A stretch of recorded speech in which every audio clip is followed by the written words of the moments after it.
Tonight on Another Thing About Tartan, as part of our Clan of the Month celebrations of Clan Hunter, I'm so pleased to welcome Pauline Hunter from her home at Hunterson Castle to tell us her story. Pauline Hunter of Hunterston is the 30th chief of Clan Hunter from 1994 to the present day. I first met Pauline virtually in December 2020, just before we were put back into lockdown, and there were so many exciting things going on for the clan. So I'm intrigued to find out more about where things are now. Welcome, Pauline. Thank you for joining us. And first of all, can you tell us a little bit about how you got involved, your role as clan chief, and what you get up to? Well, I became clan chief in 1994 when my late father died. He had nominated me to Lord Lion, and I then applied, as you have to do, within 12 months and became clan chief. And I was matriculated my coat of arms. Coat of arms is defined by Lord Lion, and as a woman I don't have a shield. I have what's called a lozenge, which is a diamond shape. So there aren't that many female clan chiefs. I think there are about 8 of us currently at the moment, but I am actually the 5th Hunter female clan chief. And that is because it enables the Scots to keep the inheritance nearest to the original family line. So this is something that has happened for many centuries, because Scottish law is based on Celtic law, and Celtic law was always favourable to equality. So very interesting. Very good. Yeah. I like Celtic law. This is good. Yeah, because that was one of my questions, was that our listeners might wonder whether it was unusual, but it's not unusual. No, it's not. And yes, I happen to know a few of the women clan chiefs, and that's the way it happens. Yes. And so what does being a member of the Hunter clan mean to you? It's obviously come down through the family, and so how does that translate then to your members in different ways? For me, because we are very fortunate in still owning our castle, the building that we originally built probably in around the 12th century. The Hunters arrived in Scotland with David I. We are originally Normans, and we came to Scotland about 1107. So what is really important to us is the stewardship of Hunterson Castle. And for me as clan chief is connecting our clan members, however we may connect them, through their interest in history, their interest in preservation of the castle, our genealogy database, or just visiting Scotland. And I'm very keen to include as many hunters as we possibly can. I mean, that's the ambition of all clan chiefs, but I think it's very important that people maintain this connection to Scotland. It does remarkably remain very strong within Scots, the connection, but it's nice. I like to encourage it, and that's really my legacy is those two things, is preserving Hunterson Castle and connecting Clan Hunter members. That's what it means to me. Yeah, I always feel like it's becoming stronger, that desire to know where you come from, and I don't know why that is. Do you have a sense of that? I don't know. I think we live in, mind you, we've always lived in uncertain times, but even before the current pandemic, the interest was rising, especially among younger members. And I think a lot of it is the access to online. Since the lockdown, I mean, we'd originally planned to go online much more, but the lockdown has actually, in the various countries, and the fact nobody's been able to get to Scotland, has speeded up the process of that for us. And we now have themed regular meetups live, so that people who maybe will never able to get to Scotland can actually get to meet me. And we have a lot of things planned for the future, to actually video stories and tour of the Hunterson Castle as well. We've got a lot of ideas, because there are so many possibilities now with going online, as you yourself must know too. Yeah, well, it does almost break down all those barriers. I mean, we live in a Yes. tiny place, Yeah. very rural location where the Scotland Shop HQ is in the middle of a field, basically. Yeah. Yet we're able to access a whole international audience, and Yeah. it, It it is does. wonderful, modern technology. I mean, it is absolutely fantastic. And I've really gone ahead and embraced it for our clan members because it gives them such wonderful opportunities. We had recently a genealogy live meetup, and we had our genealogists in Australia, in USA. Everybody was online at the same time, all firing questions, and that was a great experience. Yeah, so interesting. I love all the genealogy stuff. I have to admit, I'm getting slightly obsessed with my own kind of delving into my own history. Bits that I just, and as you say, it's the accessibility of the Yes. internet. It's, yeah, bits that I just couldn't find or my parents couldn't find, and now I've been able to find. So, And the yeah. Scots were so good because they put all their records on really early on, Yeah. so that people could get sort of links up, and it's made a huge difference to people. We've got people in South America, South Africa, as well as Canada, Australia, and New Zealand, and the USA, of course. But yes, it's wonderful to be able to bring people from different countries together. That they really do appreciate. I mean, I've had people connect up, they didn't even know that they lived in the same state. Yes. So, what is the most rewarding thing about your job then as clan chief? And and on the flip side of that, I suppose, what's your greatest frustrations? The greatest rewards for me are being the caretaker of Hunterson Castle. I mean, the fact that our clan actually has a standing castle, it's still in the condition that it's in when it was built, it is a phenomenal thing, and really almost quite really unusual for us. Yes. Frustrations, I suppose, was all this technology and not being able to bring people together. But things have changed dramatically since then. Being able, I mean, I had planned last year to be able to visit clan members in Canada, and that has had to be put off. But I mean, it's put off, it's not going to never happen. So yes, I will be going to Tartan week next year in New York. I've also planned to go to LA Scott Week and also attend the Woodland Celtic Festival, which is over near Sacramento. That's all in April. And then I will be visiting the Canadian clan membership over in Ontario in August. And then in September, we'll have our international clan gathering, which I think will be quite well attended next year. Everybody's so desperate to travel. Yeah. Oh, definitely. I know, yeah, I feel like there's quite a pent up desire to go and see people again. Because, yeah, technology is wonderful, isn't it? And it's done a good job at filling in, but we definitely, I can't wait to get back out in front of customers properly. Yes, it is. There's nothing like face to face meeting people and shaking hands again instead of bumping elbows. Yeah, yeah. I know. All feels very strange. It does. And so have you always celebrated your Scottish roots? When you were young, when you were a teenager, did you still think it was a fantastic thing then, or were you a bit too cool to think it? No, You loved your heritage. How's it kind of shaped your life and your worldview? Well, when I was at primary school, there was a teacher there who was very keen on Scottish history, and she started by imbuing a lot of Scottish history into my bloodstream. And then my great aunt, who was the 28th laird, was always telling me family stories and giving me the family history as well. And it's always been there, that interest in history. I then got interested in medieval history.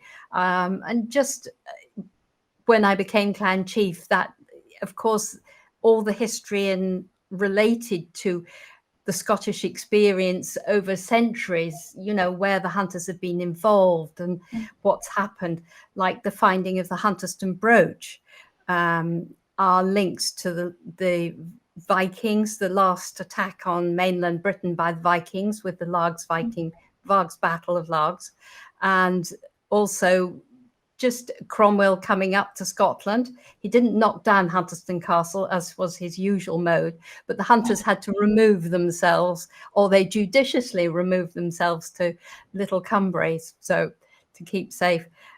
Just all the different things that have happened through history and how we've been connected, like at Flodden. We lost a clan chief at Flodden and also a clan chief at Pinkie. So yes, we have, as a family, as you know, each chief has had the experience of what's been going on at that time and had to deal with it, you know, in their own way. And it's interesting to find out about that. No, just as I say, I'm definitely become more obsessed the older I get with all these things. There's just no end to it. I think that's what's so interesting, and lots of different. Yeah, it's fascinating, like when you do your family tree as well. I mean, you can connect what people did and how they worked and lived with what was actually going on at that time. And that can be really interesting too, because people make decisions according to, you know, the events that are occurring around them. Yeah, no, very good. Good.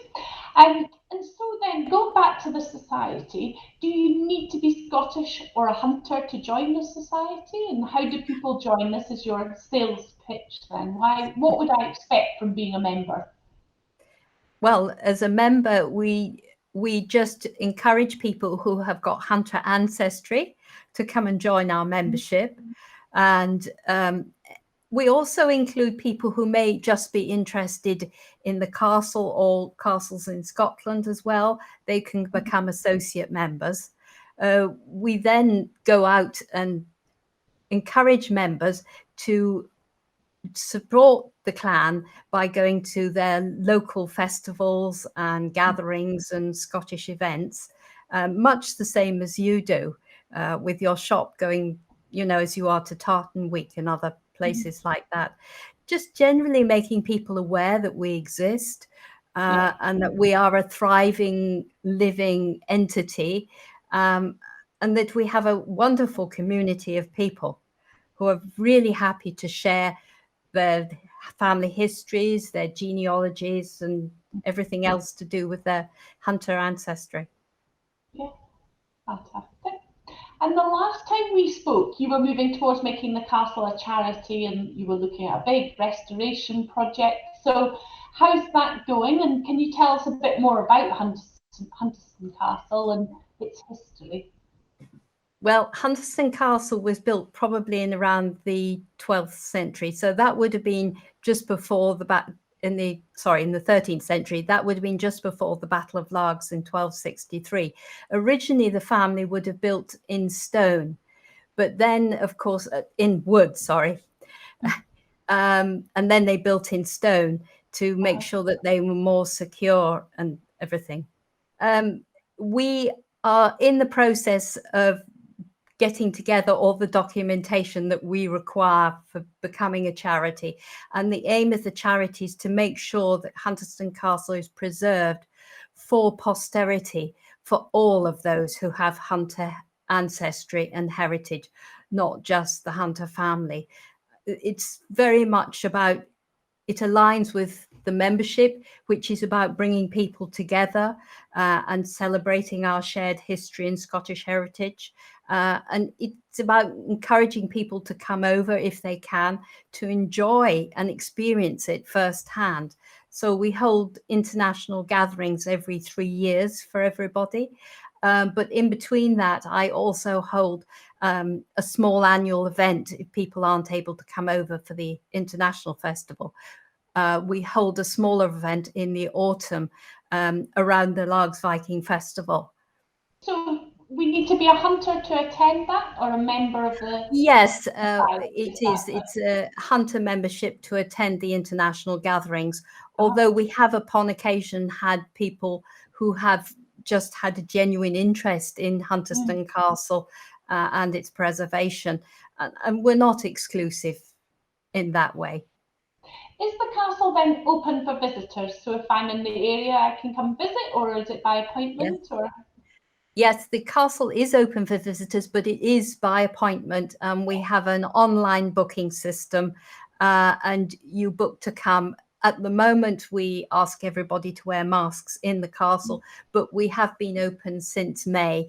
The castle is fairly small. It's not suitable for large groups of people. We have a maximum number of between 8 and 10 for a castle visit. It is small and the stairs are narrow, so it's just not suitable. And with social distancing, it makes it much more safe for everybody if we just keep the numbers to a lower number. Yeah, very personal though. And so obviously COVID's put a stop to lots of events, and you've had to cancel this year's gathering. But you've got lots of plans, I know, to make it bigger and better next year. So can you tell us a bit more, first of all, for those who don't necessarily know what a gathering involves, a bit more about that, and also what you've got planned for the Hunter gathering? Well, next year, as we had planned, we planned for 2021, 2020, and now it'll finally happen in 2022. We have what I usually arrange is a series of different events, but for next year, we're having our clan gathering in parallel with the Largs Viking Festival. So we have links with the Ancient Society of Kilweening Archers, and they're kindly going to bring equipment so that people can have a go at archery, which is one of the staple sort of skills of the hunters. We've also usually arrange some speakers, but because the Viking Festival is on, we're going to encourage people to go and experience that and experience the Viking Village, which is a fascinating insight to all things Viking in the 13th century. They set up a village for 2 weeks, and they encourage all school children to go, and of course the general public as well, and they show all the crafts and skills that were required that the Vikings carried out. There was armory, cooking, weaving, music making instruments, making armor, all sorts of different things like that. And I will do, during our Clan Hunter gatherings, I actually personally undertake all the castle tours as well. Oh, wow. You're a busy lady then. It's quite busy. Yeah, what a fantastic way to meet everybody, though. I suppose you then meet all these. Yes, we have an official clan dinner as well, which we usually hold in the local Masonic Hall, because one of my ancestors, the 27th Laird, was instrumental in raising money for that. So we like to do things that are local, that encourage people to go and look at the other places. And I've started promoting West Kilbride Village, because it's a craft town, and there are a lot of very interesting exhibitions and craftspeople who work from there. So there's always something for people to do in the area. Yeah, very good. And so then, what extras have you been doing? Because I know you've done some special things during lockdown so that your members can still communicate. And you mentioned before your meetups online. So what else have you been up to? In January, we put together, I have a small team now, and they put together a Burns supper festival with various items in there. And my cousin Lucy Hunter Weston Massar actually made a haggis from scratch and filmed it, which I thought was absolutely phenomenal. And she ate the haggis with her husband. She said it was quite good. It was really tasty. We are at the moment, we're organizing, and we've just published an online festival for people because they can't come over this year.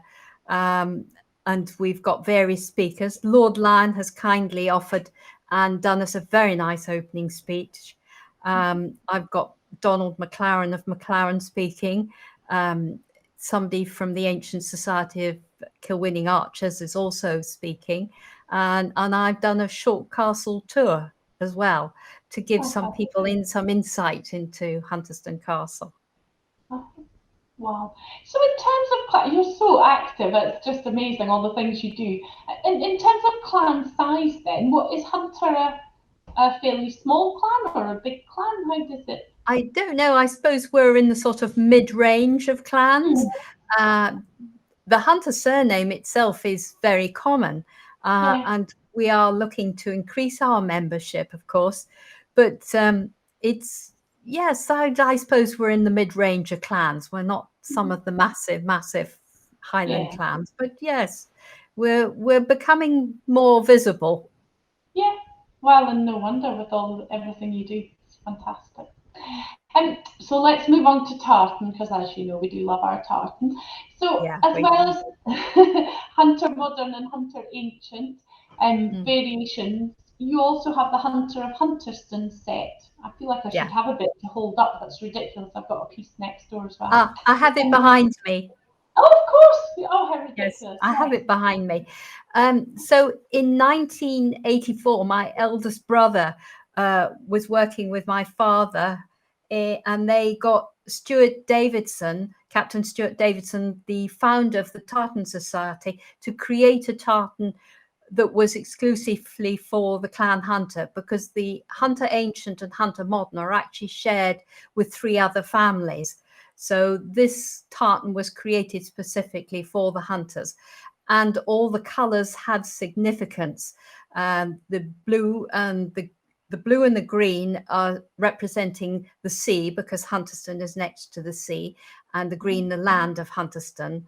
The yellow, of course, relates to our appointment as royal huntsmen to the Kings and Queens of Scotland, a title which we still hold. The red, of course, represents the blood of the animals that we had to kill to provide food to the royal court. And the white is because there was an abbot hunter. White represents religious connections. Very interesting.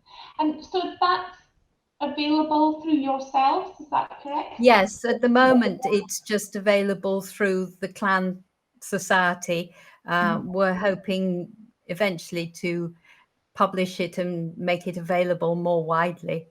Yes. Yeah, fantastic.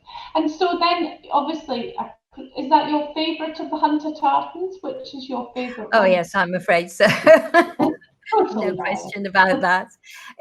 I like the tartan particularly because it's quite a nice colour. It stands out well, and most people seem to like it as well too. Yeah. No, I love that shade of blue. It's beautiful. Very nice. And have you got any other favourites then? Any other tartans that you or do you stick purely to Hunter? Purely, yes, but I'm very happy for people. I think this is the great thing about being Scottish, is as soon as you put on a piece of tartan, everybody knows you're Scottish, that you've got roots. You know, it doesn't matter what sort of style of tartan it is, whether it's a football club or a city or just a general service tartan. As soon as you put on that tartan, people think, they're Scottish, or they've got some Scottish link to Scotland. And I think that's one of the proudest things that the Scots can claim, really. Yeah, absolutely. Your badge of where you come from. Yeah, yes, it is. Good. Well, thank you very much for joining us today. Really appreciate it, and I've learned lots more about the Hunters. And we really look forward to sharing everything as you go, as our Clan of the Month during September, and we'll share everything that you're up to. And obviously, good luck with the gathering next year. And thank you. It's going to be exciting. Yeah, it's going to be a good year next year. Better than ever. Good. Thank you very much. Okay. No, thank you.